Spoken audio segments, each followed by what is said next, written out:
Alright guys, welcome back to Front End Automotive. On this episode, we'll be diagnosing a check engine light on a 2005 Chevy 1500 with a 4.8 liter. Let's get it.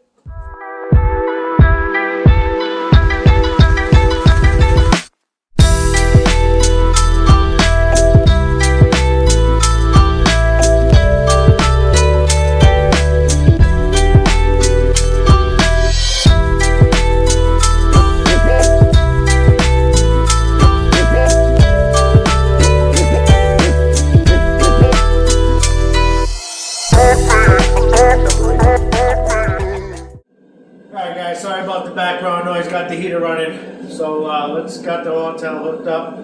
Let's go check it out. Got our jump box on here, we'll kill a battery.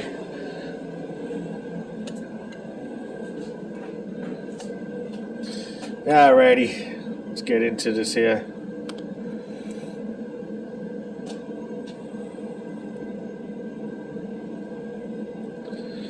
Automatic.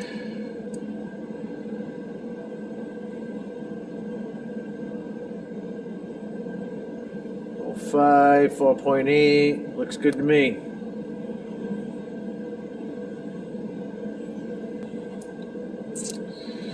That's control unit, power control, TDCs, information, info.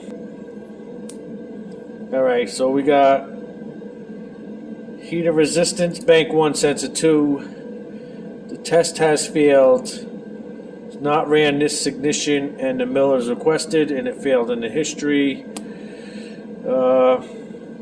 Heater performance, bank 1, sensor 2. Test has failed. This ignition is not ran, and it failed since it was cleared. And we also, looks like we got a cooling fan relay circuit, test failed. This ignition not ran. Miller requested. This is turning on the engine light too. It failed. Since cleared, it failed and passed in the history. So, since these are clear fails, we will do these two first. Clear it and see what happens with the control relay fan. I mean, with a failed pass in the history, it's possible that nobody ever cleared it. All right, let's take a look at live data and see what's going on. All right, let's get in here. Data display, engine data. Sorry guys. O2 sensor data.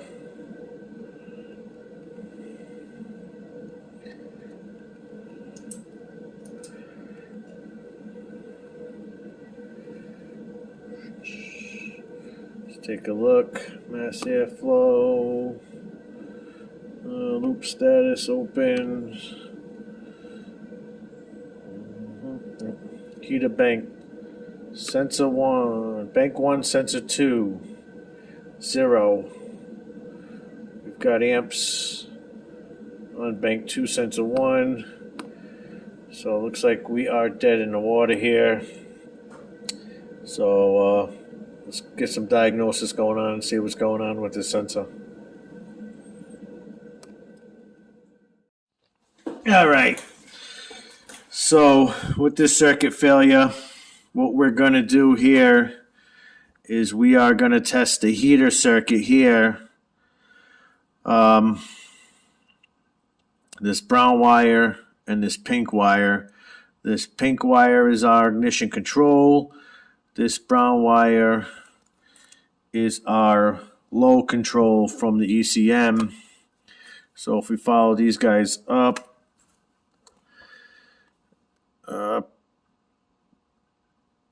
pink wire should go to power.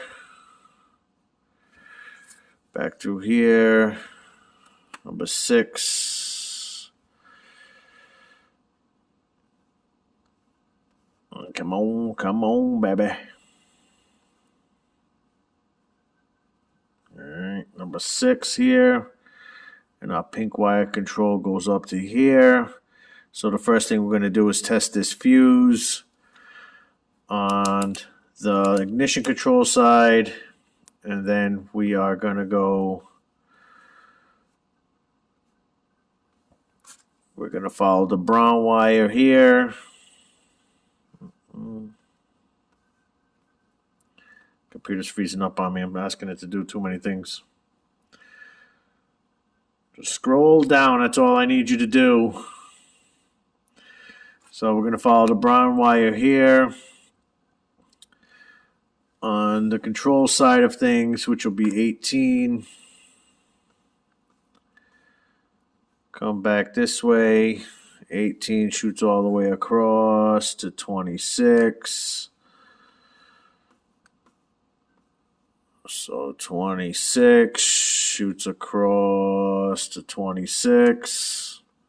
One more page, guys, I promise. I believe this is the right page now. And 26. And we are going to go to O2 low control. So in this next test, we're going to be checking low control and ignition. So let's get under the hood of the fuse box and check that first. All right, key on, engine off. This should be our winner here. We can see light is light, light is light. So fuse is good. Next step is we're going to go down and make sure our power is making it to the oxygen sensor. Alright guys, so now we're going to check the ignition side at the harness at the O2 sensor. So we unplug the O2 sensor here, and we have our back probe into the harness. So now when we turn the ignition on, our test light should light. We have a good ground straight to the battery.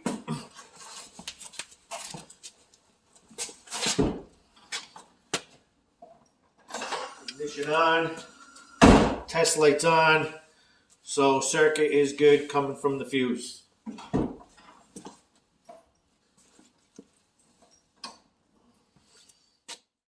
Alright, so now in the auto we'll go to our special functions. We'll go to engine output controls, O2 heater controls, and from here we'll be able to test our heater control at the ECM. So we have our command state is none.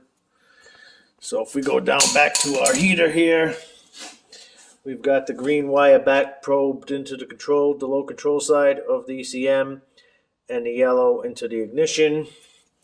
So now when we command our heater controls on, we should have a flashing light. So let's get us to the next step. It's looking like we're going to need a O2 sensor, but let's check one more thing. Alright guys, so we got the green to control, the yellow to ignition. Got it hooked up to our multimeter. When we turn on the ignition, we should get less than 3 ohms of resistance.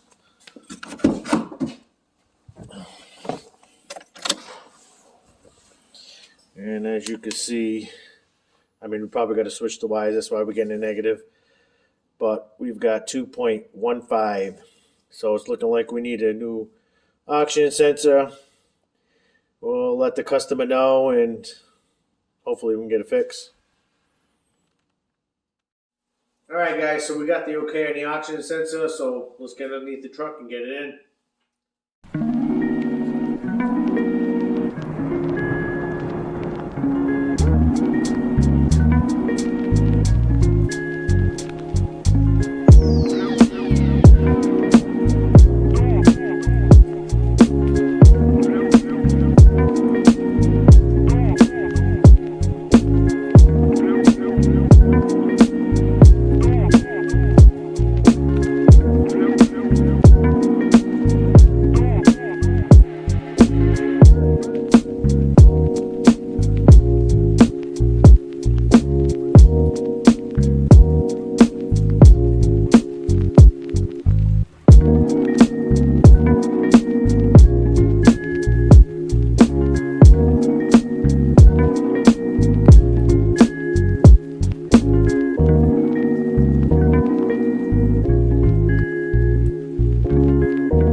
so we got the truck running. Let's get back into it here.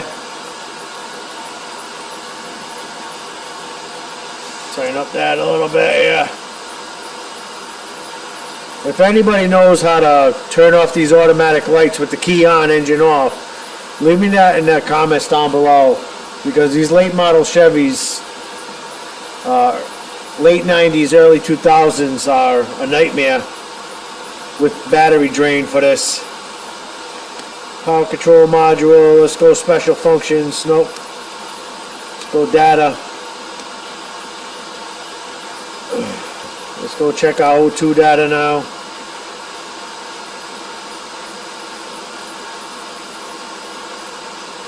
Bank 1, sensor 2. Bank 1, sensor 2 is alive. Heater circuit is back alive and running. That looks like a fix to me. Again, battery lights draining the battery down. If y'all know how to late 90s, early 2000s, know how to shut down these headlights, leave that in the comment down below for me. Appreciate it. But as we can see here, that is a fix. We're back. Let me clear these codes and finish up here.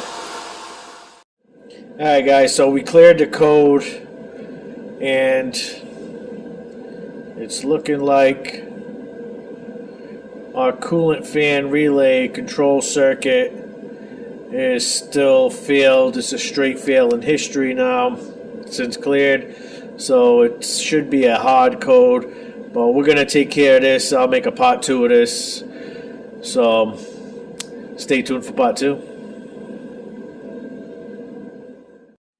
Alright guys, sometimes as you can see the smallest projects turn into the biggest one. I had to get an oxygen sensor thread kit. I thought I had one in my box. I'm sure I had one in my box, but somewhere along the lines it got lost, so I had to run out and get another one. And I had to re-tap the hole. I had to move the camera because in the end of the day, I need to get the job done. You know, it was either keep you guys in the way and screw up the threads, or move you guys out of the way and fix the threads. And I had to get the threads fixed. So again, like I said, sometimes the littlest of projects turn into the biggest ones. I got to finish an oil change on this thing. As you can see, we did, diagnose it correctly. We didn't shoot the parts cannon at it. We got the right part. We put it in. If you want to follow along on this project or any other projects in the shop, don't forget to hit that subscribe button. Follow Piranha 10 Automotive over on Facebook. Let me know what you thought in the comments. How do I keep these goddamn headlights off when I'm doing diagnostics on these, early 2000s, late 90s Chevys, because they are a battery draining nightmare. If you like what I do, give me a thumbs up. If you don't like what I do, give me a thumbs down. Let me know that you watched it. And with that, let's get home and go to bed. Peace.